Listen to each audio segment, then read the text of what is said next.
Monsieur le maire, bonjour. Merci de nous accorder cette interview aujourd'hui.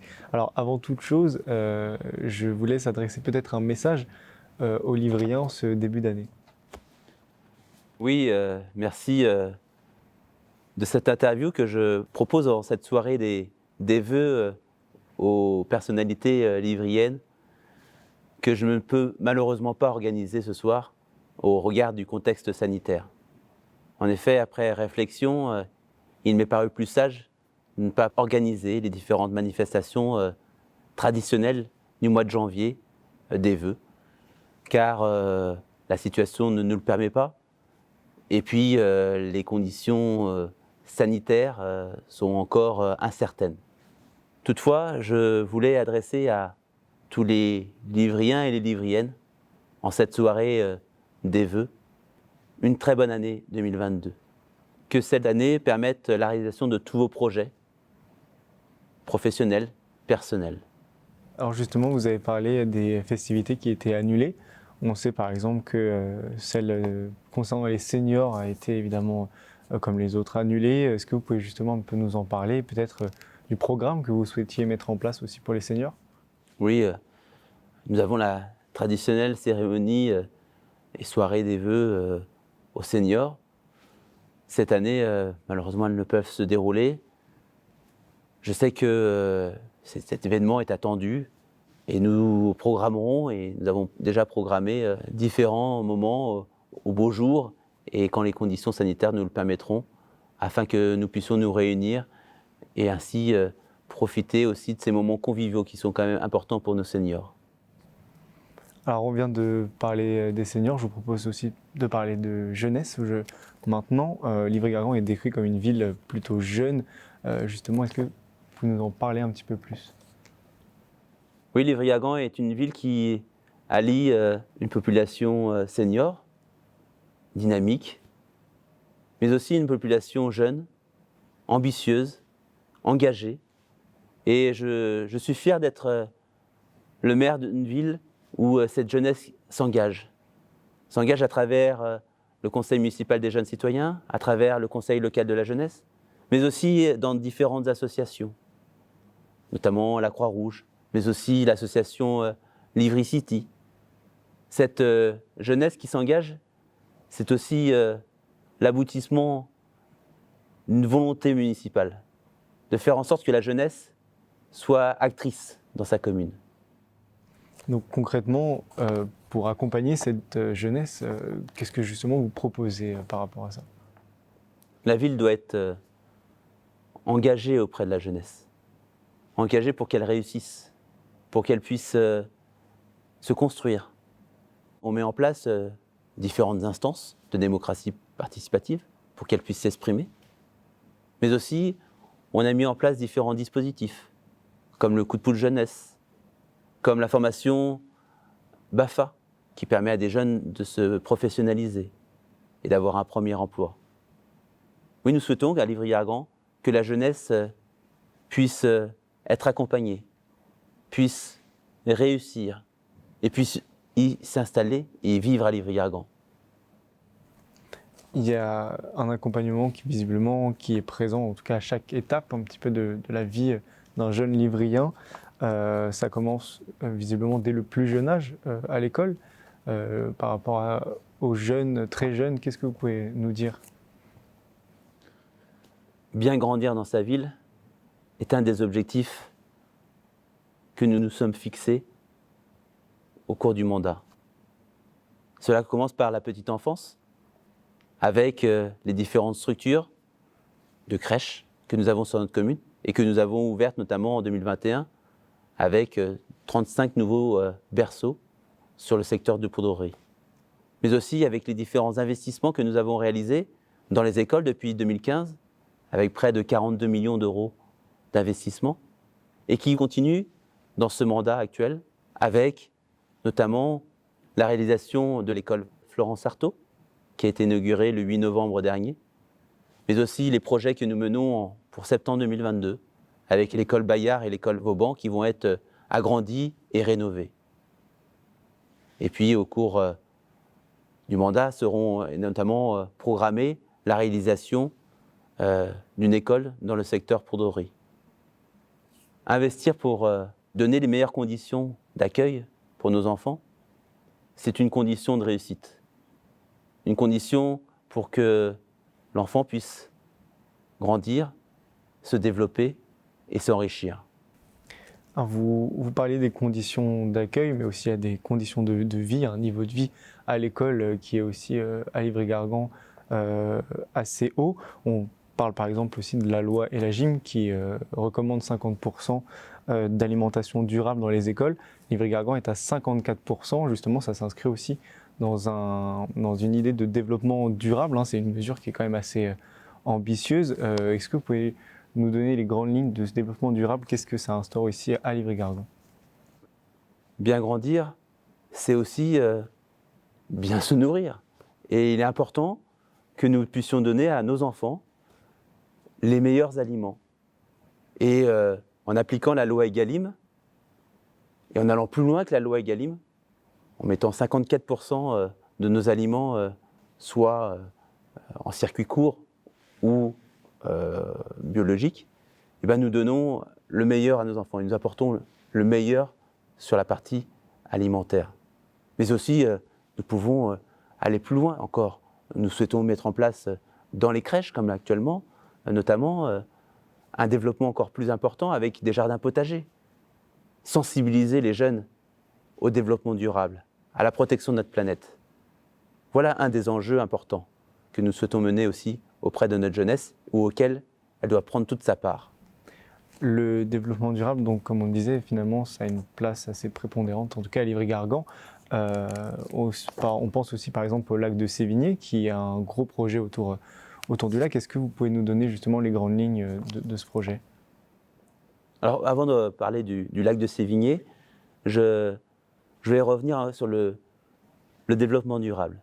Le développement durable, c'est un fil vert que nous menons avec notre équipe municipale depuis 2014 et que nous avons voulu renforcer en écoutant les habitants en 2020 dans notre programme municipal.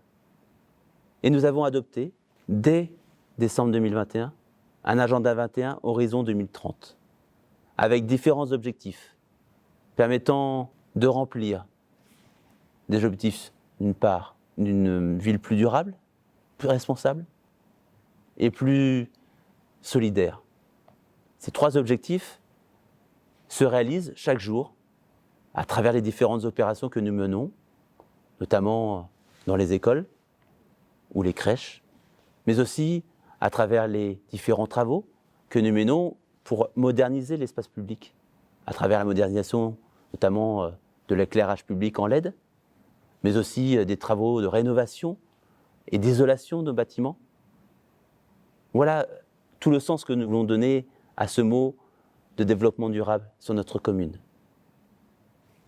Mais vous l'avez rappelé, le projet du lac de Sévigné est un projet d'envergure.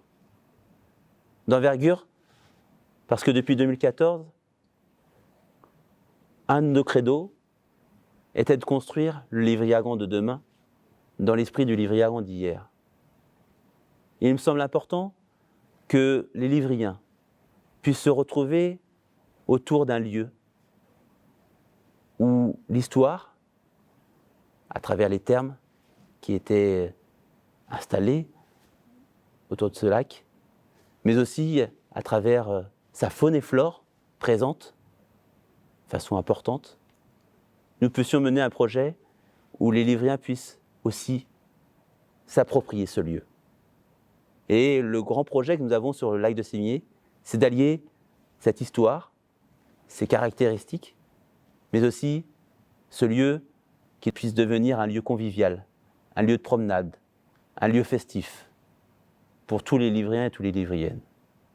Dans la même idée, vous avez lancé il y a quelques mois une étude sur le stationnement à Livry-Gargan. Quels sont les résultats de cette étude? Qu'est-ce que vous pouvez nous en dire? Le stationnement à Livry-Gargan est un problème que nous avons entendu.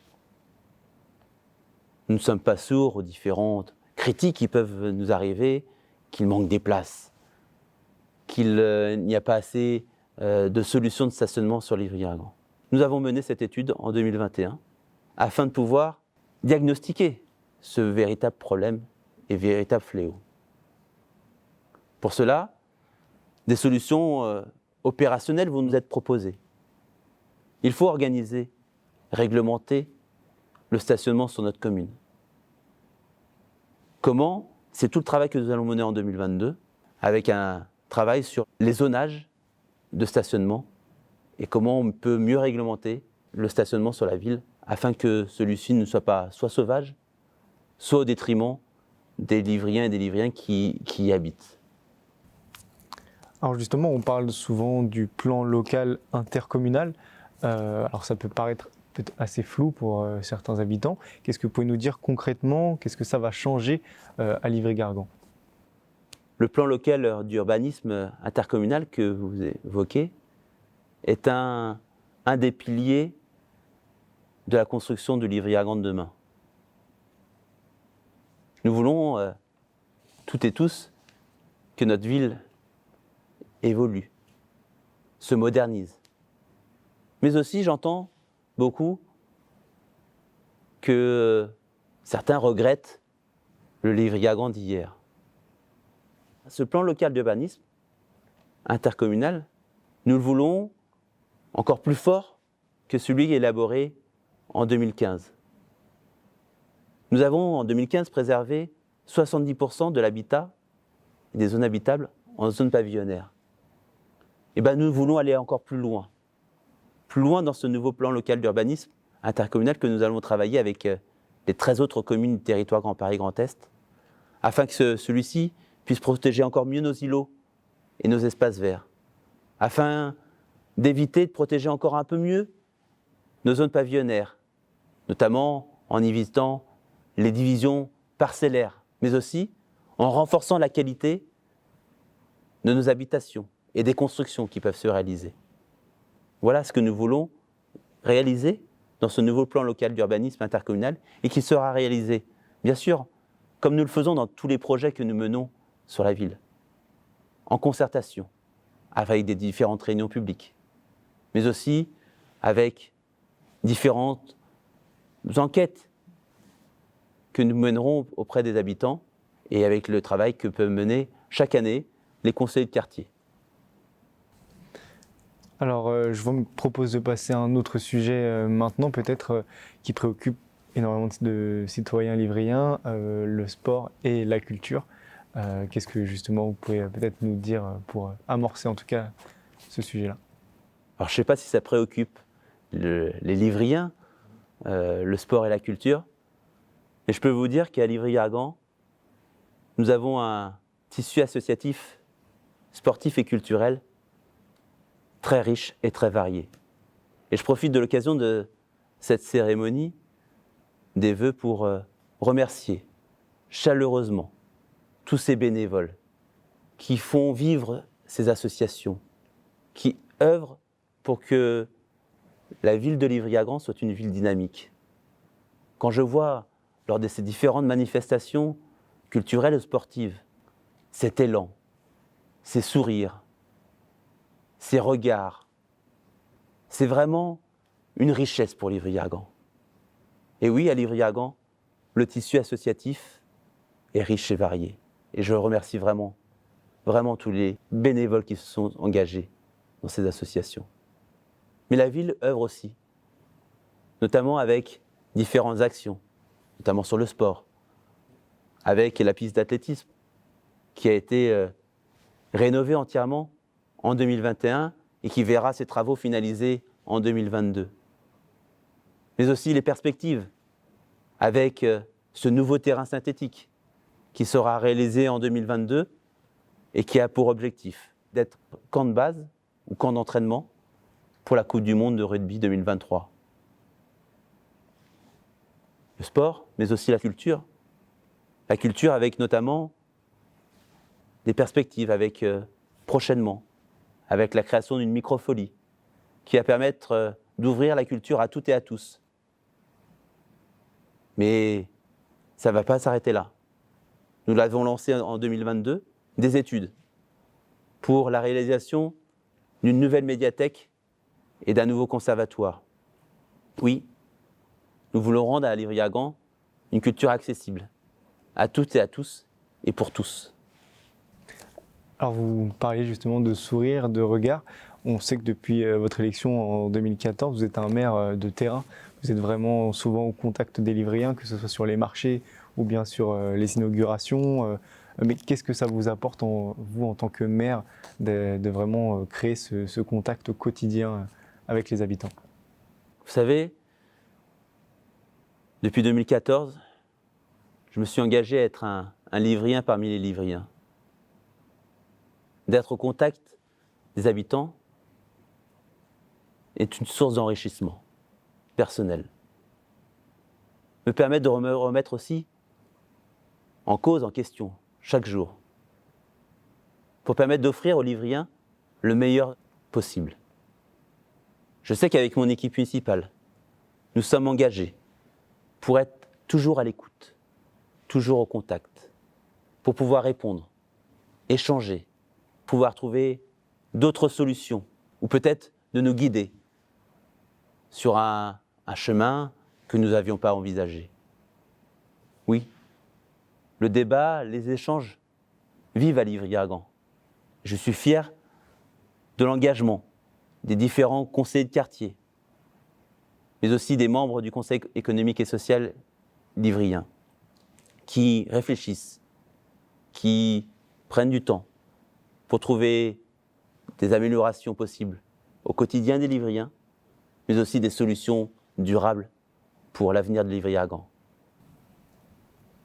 Alors je vous propose d'aborder une dernière thématique, celle de la sécurité.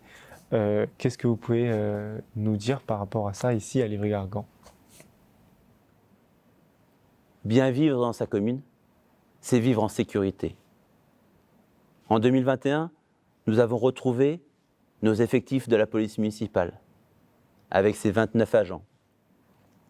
Nous avons amélioré notre système de vidéoprotection et ses 130 caméras. Cette police municipale que nous souhaitons au contact des Livriens pour assurer leur sécurité au quotidien. C'est une police municipale de proximité qui mène des actions auprès des jeunes, notamment dans les écoles, à travers le permis piéton ou le permis vélo, mais aussi à travers des actions avec le service jeunesse ou des différents stages ou différents échanges peuvent s'y dérouler, mais aussi à travers des actions de sensibilisation auprès de nos seniors, mais aussi une police municipale qui est présente sur le terrain, au contact des commerçants, au contact des habitants, notamment quand ils partent en vacances, à travers les opérations Tranquillité Vacances. Police municipale, c'est aussi à Livry-Gargan, une police municipale qui est sur le terrain pour pouvoir éradiquer les problèmes de stupéfiants qui peuvent nuire à la tranquillité des personnes qui vivent dans ces quartiers ou dans certaines résidences. Oui, à Livry-Gargan, nous avons une police municipale engagée, volontaire, à l'écoute. Et vivre en sécurité dans une commune, c'est aussi le gage que notre ville va évoluer et peut se projeter. Je vous remercie pour l'ensemble de vos réponses. Il est temps de conclure cette interview. Je vous laisse peut-être passer un dernier message aux Livriens. Je vous remercie de cette interview que j'aurais vraiment souhaité organiser ici même ce soir avec l'ensemble du monde livrien, l'ensemble des acteurs de Livry-Gargan. Vous savez, je me nourris, comme je le disais tout à l'heure, de la chaleur humaine, de la chaleur des habitants qui s'engagent, des habitants qui veulent que Livry-Gargan évolue. D'abord, je remercie l'ensemble de mon équipe municipale qui est à mes côtés chaque jour pour faire avancer les projets. Je sais que je peux compter sur eux parce qu'ils sont engagés comme moi pour être à l'écoute, pour être disponibles. Et vraiment, je les remercie de leurs actions à mes côtés. Et je sais que c'est parfois pas si facile de me suivre sur le terrain. Je remercie également l'ensemble des agents de la ville qui ont su s'adapter à la crise sanitaire, qui ont su se réorganiser également avec les différentes conditions, mais aussi l'évolution du service public. Et je sais qu'ils ont ça dans leur cœur, et cet esprit livrien, de servir les livriens et d'offrir un service public de qualité. Et je les remercie chaleureusement de leur action, de leur mission qu'ils remplissent chaque jour avec cœur. Et enfin, je souhaite à toutes et à tous une très bonne année 2022. Que cette année soit remplie de bonheur, de joie, de sérénité, de réussite personnelle ou professionnelle, et de santé. Car c'est le bien le plus précieux que nous pouvons avoir en cette période. Bonne année 2022 à toutes et à tous. Merci, monsieur le maire.